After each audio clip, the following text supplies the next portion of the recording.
루터로부터 시작된 종교 개혁에는 세 가지 정신을 바탕으로 하고 있어요. 오직 성경, 오직 믿음, 오직 은총. 이 세 가지 신앙 정신을 가지고 종교 개혁을 일으킨 거예요. 폴 틸리라는 분은 은총에 대해서 은총이란 그럼에도 불구하고의 형식을 가지고 있다, 이렇게 말을 했어요. 인간은 다 죄인입니다. 의인은 없네, 단 한 사람도 없습니다. 사도 바울은 고백하며 우리에게 가르치기를 전적 부패, 전적 타락하여 구원의 여망이 전혀 없었던 우리였다, 이렇게 이야기하고 있어요. 그야말로 눈꼽만큼도 자격이 없다는 거예요. 그럼에도 불구하고 하나님의 은총을 베풀어 주셔서 저도 여러분도 구원받게 되었다. 은총이란 인간의 어떤 공덕에 의해서 주어지는 것이 아니에요. 잘나서 주어지는 것 아니에요. 자격 있어 주어진 것 아니에요. 아무런 이유도 없이 어떤 자격을 따지지도 않고 주어지는 혜택, 그것을 은총이라고 이야기하는 거예요. 그래서 이것을 한마디로 말하면 받을 만한 자격이 전혀 없는 우리에게 거저 베푸시는 혜택이 은총이다. 우리는 종종 이 말씀을 배우고 있습니다. 오늘 본문을 보면 하나님의 은총이 어떤 것이라는 것을 잘 알 수 있는데, 이스라엘 백성은 하나님을 배반하고 우상만을 섬기고 온갖 죄악으로 가득 차 있었어요. 하나님께 타락한 이 백성을 구원하시기 위해서 많은 선지자를 보내셨지만 백성들은 선지자를 다 죽이고 핍박을 했습니다. 도대체 선지자들의 말을 받아들이지를 않았던 거예요. 다 죽이고 핍박을 한 거예요. 이렇게 오랜 세월 흐르면서 죄악이 그냥 정수리까지 가득 차오르게 된 거예요. 도저히 더 이상 회복의 기미가 보이지 않습니다. 그야말로 노아 홍수 때 폐기하고 강파하여 온 땅에 범죄가 가득했던 것처럼 오늘 본문을 기록할 그 당시에도 이스라엘 백성이 그랬다는 거예요. 드디어 하나님께 이스라엘 백성을 심판을 내리실 수밖에 없는 그런 죄악이 가득 찬 그런 시대가 되었어요. 그래서 북쪽 나라 이스라엘은 아수르 나라를 통해서 벌써 멸망당했고, 남쪽 유다조차도 바벨론을 들어서 멸망을 시키게 됩니다. 죄악으로 인하여 이스라엘이 완전히 남북이 다 멸망당하고 만 거예요. 이렇게 매를 맞았으면 정신을 차리고 우리가 왜 매를 맞았는지, 왜 우리가 또 망했는지 생각하고 깨달아야 하는 것 당연한데, 그러니까 이스라엘 백성은 전혀 깨닫지를 못했어요. 특별히 남쪽 유다 백성들은 북쪽 이스라엘이 먼저 망했을 때 벌써 그때 깨달았어야 하는데, 북이스라엘이 하나님을 배반함으로 망했구나, 우리는 정신 차리자라고 하나님을 섬기자라고 돌아왔어야 하는데, 그러나 남쪽 유다는 오히려 북쪽 이스라엘보다 더 부패하고 더 타락해버리고 말았어요. 그러다가 결국 바벨론에 의해서 세 차례 큰 공격을 받고 완전히 망해버리고 맙니다. 이런 멸망은 벌써부터 선지자를 통해서 예언되어졌던 일이었지만, 충분히 깨달을 수 있는 기회를 주셨지만, 그럼에도 불구하고 백성들은 전혀 깨닫지를 못했어요. 그 결과 성벽은 다 무너지고 예루살렘 성은 온통 불바다로 다 없어지고, 똑똑한 백성은 바벨론의 포로 끌려가고 다 멸망당하고 말았어요. 이런 상황에서 오늘 예수의 선자를 통해서 주시는 말씀이 오늘 본문 말씀인데, 그런데 이상한 것이 있어요. 오늘 말씀은 굉장히 축복의 말씀으로 전해지고 있다는 게 이상한 거예요. 전혀 깨닫지 못하고 멸망당하면 너희들 죽어야 돼, 망해야 돼, 영원히 지옥 가야 돼, 이런 저주가 쏟아도 부족할 터인데 이상스럽게 굉장한 축복의 말씀을 전하고 있는 거예요. 이스라엘 백성 행실을 보면 매를 맞아 더 맞아야 될 상황이에요. 아직도 저들은 죄를 뉘우치지 않고 하나님께 회개하는 심령을 가지지 못하고 있기 때문에 그 모습을 보면 도저히 은혜를 베풀 수 없는 그런 상황이었다, 그런 말이. 오히려 은혜는커녕 더 큰 해초리가 큰 몽둥이로 두드려 맞아야 될 그런 형편에 있었어요. 그럼에도 불구하고 하나님의 놀라운 은총을 약속하고 계신 것이 바로 오늘 본문 말씀이다, 그런 이야기예요. 여기에 놀라운 은총 세 가지를 약속을 하는 거예요. 도대체 이런 은총을 누릴 만한 자격이 없어, 조건이 없어, 행함이 없어, 달라진 모습이 없어. 그럼에도 불구하고 세 가지를 약속하는데 먼저 용서의 은총을 약속하고 있는 거예요. 25절, 맑은 물을 너에게 뿌려서 너희로 정결하게 하되 곧 너의 모든 더러운 곳에서와 모든 우상 숭배에서 너희를 정결하게 할 것이다. 하나님 우리가 우상 숭배했습니다. 더러운 죄를 지어서 용서해 달라는 것도 아닌데 하나님 이렇게 하시겠다는 거예요. 이스라엘 백성 아직도 더러움 속에서 헤어나오지 못하고 있고요. 우상을 버리지 못하고 여전히 하나님께 돌아오지 않고 우상만 섬기고 있고요. 그런 백성들이 하나님께 일방적으로 조건 없이 은혜를 베풀어 주시겠다라고 자신 스스로가 선언하는 거예요.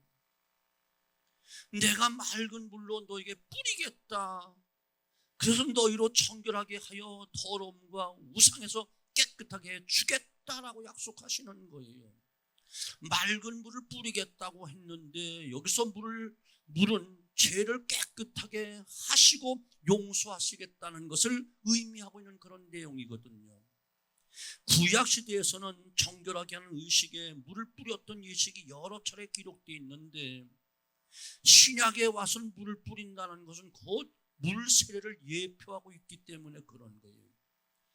이는 죄를 깨끗이 사함받는 증표로 세례를 받는 것이고 사람이 물에 빠져 죽었다, 물에 죽었다 하는 의미로 세례를 주는 것인데 그렇게 해주시겠다는 거예요. 오늘 말씀을 생각해 보면 그 은혜가 얼마나 큰지를 몰라요. 왜냐하면 이스라엘 백성이 회개를 한 것도 아니고 여전히 죄 가운데 그저 푹 빠져 있는데 하나님이 일방적으로 용서해 주시겠다, 용서를 베풀겠다 약속하고 있는 거예요. 그리고 하나님께 부어주신 이 은혜는 거부할 수 없는 은혜로 주신다는 거예요. 이 은총을 신학적으로 불가항력적인 은혜다 이렇게 이야기하는 거예요. 거부할 수가 없어. 너무 강력한 은총으로 임하니까 이런 불가항력적인 은총을 베풀어 주시겠다라고 선언하고 있는 거예요. 여러분, 오늘 우리가 이 불가항력적인 그 은총으로 사죄 은총을 받고 하나님의 자녀가 되었다는 사실을 먼저 기억을 하셔야 되는 거예요. 우리의 눈꼽만한 어떤 의의가 있어서 된 거 아니고요, 자격에서 된 것이 아니고요. 아멘. 먼저 우리가 하나님을 찾아가서 우리 죄를 용서해 주십시오 한 것이 아닌데 하나님은 독생자를 이 땅에 보내주시고 대신 죽게 하시고 죄값을 다 지불하시고 그 보혈로 일방적으로 우리에게 허락하시며 창세전 택하고 일방적으로 우리를 부르시고 믿게 하시고 구원받게 하시는 일방적인 불가항력적인 은총으로 되어진 것이라니까요. 그건 보통 일이 아닌 거예요. 두 번째는 성령의 은총을 약속하고 계신 것인데 26절, 또 새 영을 너희 속에 두고 새 마음을 너희에게 주되 너희 육신에서 굳은 마음을 제거하고 부드러운 마음을 줄 것이며 라고 말씀하고 있어요. 곧 하나님의 영 성령을 너희 속에 두시겠다라고 약속하는 거예요. 그래서 너희 육신에서 굳은 마음을 제거하고 부드러운 마음을 줄 것이다. 이 말씀의 뜻은 우리 마음이 깨끗하고 부드러워지면 성령이 임한다, 그런 뜻이 절대로 아니에요. 오히려 성령이 먼저 오셔서 완악하고 더러운 마음을 깨끗한 마음으로 바꾸어 주시고 굳어진 마음을 부드러운 마음으로 다 바꿔 주시겠다는 거예요. 일방적으로 먼저. 여러분, 우리가 기도했더니 성령 받은 것일까요? 결코 아니에요. 성령께서 먼저 기도하도록 감동을 주셨고 그 주님의 십자가가 믿어지도록 믿어지는 믿음을 먼저 허락해 주셨고 그 믿음 가지고 우리가 기도할 수 있도록 도와주셨기에 우리가 기도했을 때 더 성령께서 큰 역사로 우리에게 도와주신 것을 믿으셔야 되는 거예요. 그 기도를 드렸더니 성령 충만하며 은혜도 받고 응답도 받게 된 것임을 여러분 기억하셔야 되는 거예요. 이스라엘이 멸망하고 바벨론의 포로 끌려갔지만 백성들의 마음은 여전히 완악하고 더러워졌고 불평불만이 많았고 우상을 버리지 못해. 그럼에도 불구하고 하나님은 그 백성들이 먼저 새 영을 부어주시겠다라고 약속하고 있는 거예요. 그래서 그 성령을 통하여 완악한 마음을 부드럽게 만들고 더럽고 추한 마음을 깨끗하게 만들어 줄 것이다. 하나님 일방적으로 이렇게 하시는 거예요. 여러분, 한번 처음 주님을 나의 구주로 고백하며 신앙생활을 시작했을 그때를 한번 생각해 보시죠. 여러분은 혹시 과거에 조금 좀 똑똑하며 좀 일 좀 뭔가를 하는 분들은 오히려 교회를 피입하고 부정적인 사람들은 아니었던가요? 믿지 않는 사람을 우습게 여기지 않았던가요? 그런데 하나님을 거부하고 오히려 교회를 핍박하고 믿는 자를 해방했던 우리들이었는데 이상스럽게 교회에 나오기 시작하면서 나도 모르게 하나님을 믿는다 고백하게 되어지고 기도하게 되어지고, 그러면 우리가 먼저 교회 나와서 이와 같이 회개하고 믿어진다 고백한 것일까요? 성령께서 우리에게 믿어지는 믿음 주셔서 교회 나오게 감동하시고 주는 그리스도를 살아계신 하나님 아들이십니다 고백할 수 있는 믿음을 주셔서 예수를 나의 구주로 영접하게 하신 것이 먼저일까요? 성경은 틀림없이 말하기를 성령께서 먼저 내 마음에 찾아오시고 서서히 부드러운 마음으로 완악한 마음이 점점 변화되어서 어느 순간 예수님을 나의 구주로 고백하게 되어지고 하나님을 향하여 아버지라 고백하게 되어지고, 아멘.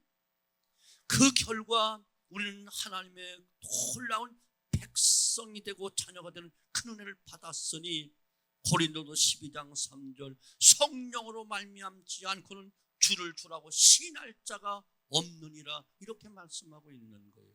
성령이 먼저 우리에게 부드러운 마음을 주셨고 믿어지는 믿음을 주셨기 때문에 믿는다 고백하게 만드는 거지, 우리가 똑똑해서 그 많은 신 가운데 이 하나님이 진짜예요 우리가 찾고 우리가 선택한 것이 아니라는 거예요. 이해가 되시죠? 세상 종교는 다 인간이 신을 찾아가는 종교예요. 그러나 기독교는 하나님이신 신 되신 그분께서 인간을 찾아오셨으니 성육신화 이 땅에 직접 찾아오신 종교라니까요. 즉 인간의 공덕으로 어떤 자격으로 하나님의 은혜를 입은 것이 아니라 하나님의 일방적인 사랑으로 은혜가 주어졌다는 것을 여러분 믿으셔야 된다는 거예요. 그래서 예배소 1장에는 뭐라고 말하죠? 창세전에 우리를 먼저 택하셨다 이렇게 말씀하고 계시고, 로마서 8장 28절 29 30절 가서 보면 미리 청하시고 청하신 그들을 때가 되니 부르시고 부르신 그들을 또한 의롭다 하시고 의롭다 하신 그들을 영화롭게 하셨다라고 말씀해요. 그런즉 일에 대해서 우리가 무슨 말을 하리요? 하나님 우리를 이와 같이 우리를 위하시면 누가 우리를 정죄하리요, 누가 우리를 송사하리요, 누가 우리를 그리스도에서 그 사람 끌을 수가 있으리야? 아무도 없다라고 분명히 말씀하고 있는 것이지요. 아멘.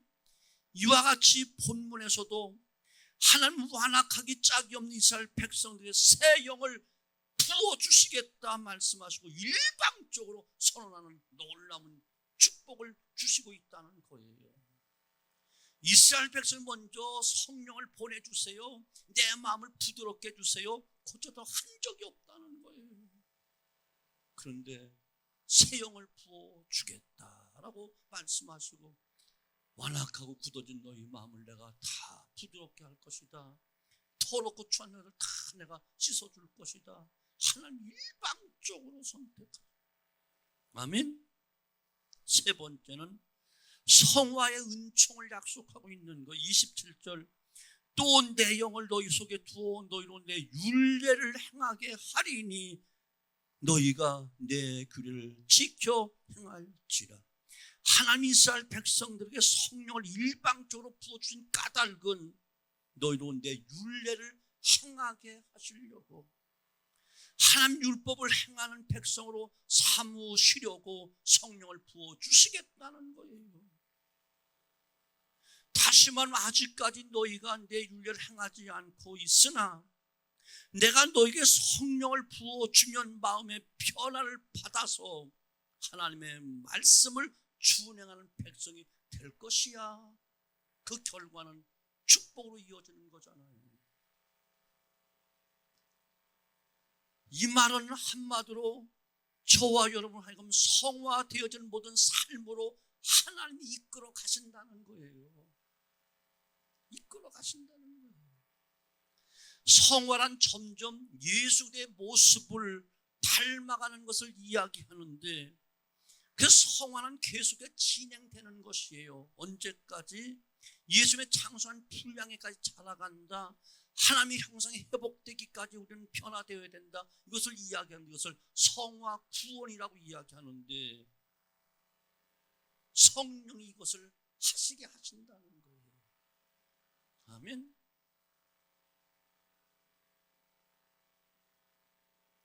성화의 모습은 아무나 되는 것이 아니에요. 다짐하고 맹세한다고 되는 것이 아니에요. 성령께서 변화를 주시지 아니하면 어느 누구도 조금도 변화될 수 없는 거예요. 예수겔 37장으로 곧 우리는 보게, 그 다음 쪽에 나타나는데 보면 예수겔 골짜기에 마른 뼈들이 나오잖아요. 골짜기에 말라 비틀어진 그 뼈들이 늘비하게 널려져 있는 거, 이것은 바로 이스라엘 백성의 그 모습을 이야기하는 거예요. 죽은 지 오래돼서 마른 뼈 된 그들이 스스로 살아날 기미는 눈꼽만큼도 없는 거예요.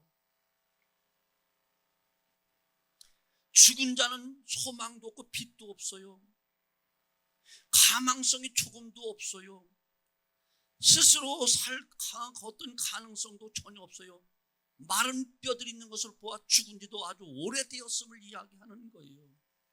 아주 벌써 오래전 죽은 마른 막대기같이 딱딱하게 말라버린 그 뼈들만 늘비하게 있는 거예요.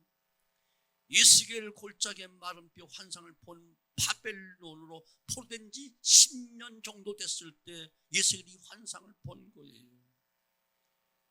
10년의 포로 생활했으면 여전히 포로 생활하면서 회개하지 아니하고 소생의 가능성이 전혀 없는 그 모습을 예수겔이 보고 이와 같이 기록한 거예요. 환상을 보고 기록한 거예요. 그런 그들에게 하나님이 일방적으로 아무 조건 없이 아무 이유도 없이 놀라운 약속을 주시는데 죄를 용서해 주시겠다라고 하시고 성령을 부어 주시겠다라고 약속하시고, 그리고 성령을 통해 백성의 율법을 준행하여 성화 태도로 하시겠다라고 약속하고 있는 것이죠. 이 모든 은혜가 무슨 은혜? 불가항력적인 은혜로 주어진 것이고 자격에서 주어진 것이 아니고 인간의 노력이나 수고로 되어진 것이 절대로 아니라는, 오직 하나님의 은혜, 하나님의 은혜, 조금도 받을 만한 자격 없는 그 놀라운 그 마른 막대기 같고 마른 뼈 같은 그런 심령들에게 전적인 하나님의 은혜로 그냥 일방적으로 주어지는 것이라는 거예요. 이것이 하나님의 은혜라는 거예요. 아멘. 한마디로 시간이 많이 가니까 더 못하지만 우리가 이렇게 구원받았다는 거예요. 아멘. 우리 스스로 죄를 회개하고 용서받을 그런 기미가 없어. 왜? 이미 죽었으니까. 영혼이 죽어 있으니까. 그런데 우리에게 성령을 주어서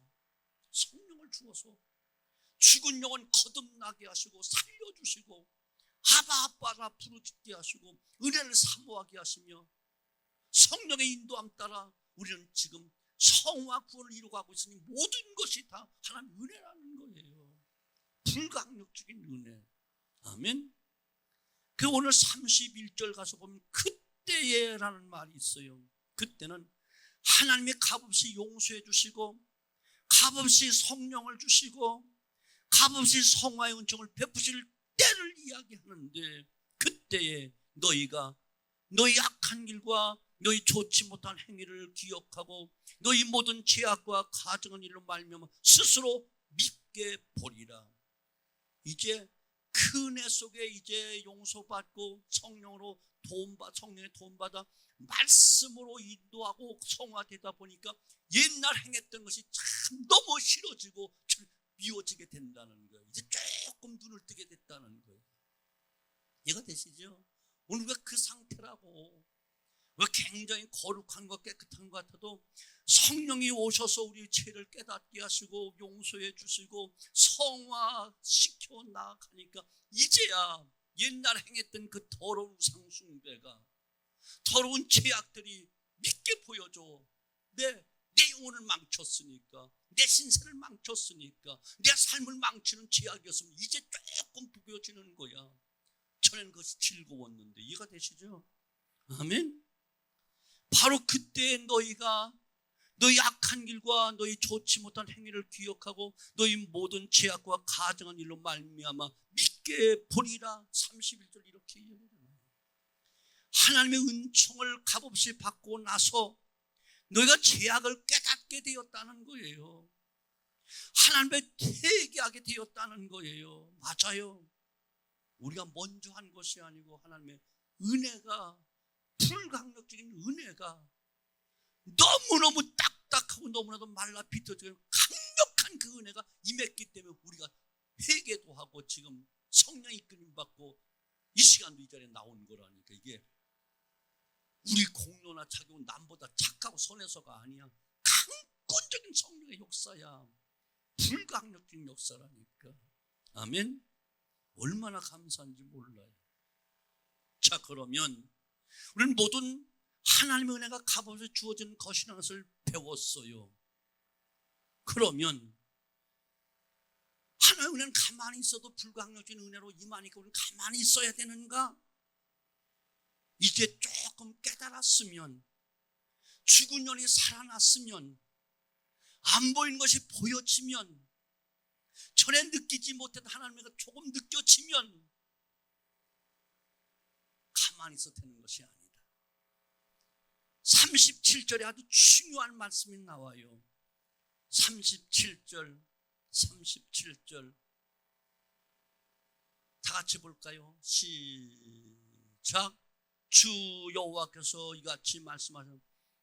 그래도 이스라엘 족속이 이같이 자기들에게 이루어 주기를 내게 구하여야 할지라. 그래도 하나님이 값없이 일방적으로 불가항력적인 은총을 베풀어 주신다 할지라도 그래도 이스라엘 족속이 이같이 자기들에게 이루어지기를 구하여야 할지니라.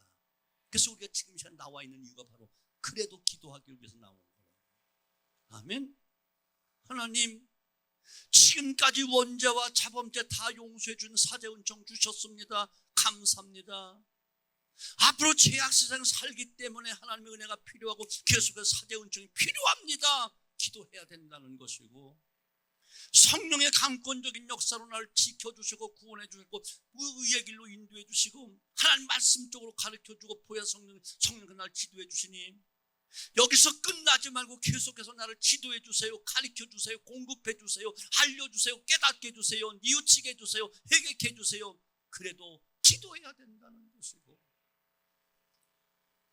이 생활로 돌아가지 말고 어둠의 세상으로 돌아가지 말고 죄악 세상으로 돌아가지 말고 성화되어서 예수님의 장성한 분량까지 자라가기 위해서 기도해야 된다. 기도해야 된다. 아멘. 그래도 이스라엘 족속이 같이 자기들이 이루어주기를 내게 구하여야 할지라. 결론 짓습니다. 하나님 너에게 일방적으로 모든 은총을 베풀어 주신다 하셔. 너희는 이 말씀이 자기들에게, 나에게, 우리에게, 우리 교회에, 우리 가정에 이루어지기 위해서 하나님께 뭐 해야 된다? 구하여야 된다 말씀하고 있는. 여러분, 이 말씀 꼭 기억하셔야 돼요. 이 말씀은 성도들이 보다 더 적극적이고 능동적인 신앙의 태도를 가지라는 뜻이기도 합니다. 따라서 우리가 오늘도 기도에 더욱 힘써야 되는 까닭이 바로 여기 있는 것이에요. 용서를 계속 구해야만 됩니다. 성령 충만하면서 기도해야 됩니다. 성화의 삶에서 기도해야만 됩니다. 그 외에도 하나님이 주신다고 약속하신 그 축복을 받기 위해서 끊임없이 이루어지기 위해서 기도해야 된다는 것입니다. 다 약속해 놓으셨고 준비해 놓아도 구하라는 거예요. 아멘. 바라기는 저도 여러분도 기도를 드릴 때마다 하나님의 그 놀라운 영광이 크게 나타나서 하나님의 그 은혜 앞에 감사 감격하고 모든 것이 하나님의 은혜입니다. 은혜입니다. 용서해 주지 않는다면 죄악산 사망으로 벌써 죽어야 되고 영원한 지옥 형벌을 면치 못할 터인데 일방적으로 내가 용서해 줄게. 깨닫지 못하고 굳어지고 딱딱하니까 성령을 부어줘서 부드러운 마음을 줄게. 너희 강팍한 내가 부드럽게 만들어서 교회 나오게 하고 말씀 듣게 하고 예수 믿게 하고 믿는다 고백하게 할게. 그리고 거기서 머물러 있으면 안 되지. 나의 형상을 회복해라. 마귀의 형상을 빨리 벗어나라. 장성한 분량에 자라가라. 계속해서 이와 같이 성화군을 이루도록 그것도 은혜로 주신다는 거. 은혜로. 아멘. 아멘. 그러므로 이것이 이루어지기 위해서는 그래도 기도해야 된다. 그건 무슨 말입니까? 나와 관계 속에 살아가자꾸나. 내 말이 너희 안에, 너희가 내 안에 있고 내 말이 너희 안에서는 무엇이든지 원하는 대로 이루어질 것이다. 사울 왕은 내가 내 말을 버렸으므로 나도 널 버려 왕이 되지 못하게 한다 하신 말씀처럼 우리는 그래서 하나님과 관계 속에 살아가야 된다. 그런 이야기. 하나님이 사제 은총 주셨습니다. 용서의 은혜 주셨습니다. 성령을 부어주시고 지금도 나와 함께 하십니다. 나를 성화구원 이룩하고 계십니다. 영화구원 이루기까지. 그래도 우리는 끊임없이 주님과 관계 속에 살아가야 될 것이기 때문에 그래도 기도해야 된다. 이렇게 말씀하고 계시는 거예요. 사랑하는 성도는 우리 모두 기도를 드릴 때마다 용서를 빌어서 하나님의 은혜를 누려야 되고 성령 충만함으로 죄악을 이기고 세상이고 내 자신과 싸워 이길 수 있는 놀라운 승리와 함께 성화구원 이뤄나가는 성숙한 믿음으로 자라갈 수 있게 되어지기를 주님의 이름으로 축원합니다. 축원합니다. 우리 찬송으로 기도할 것입니다.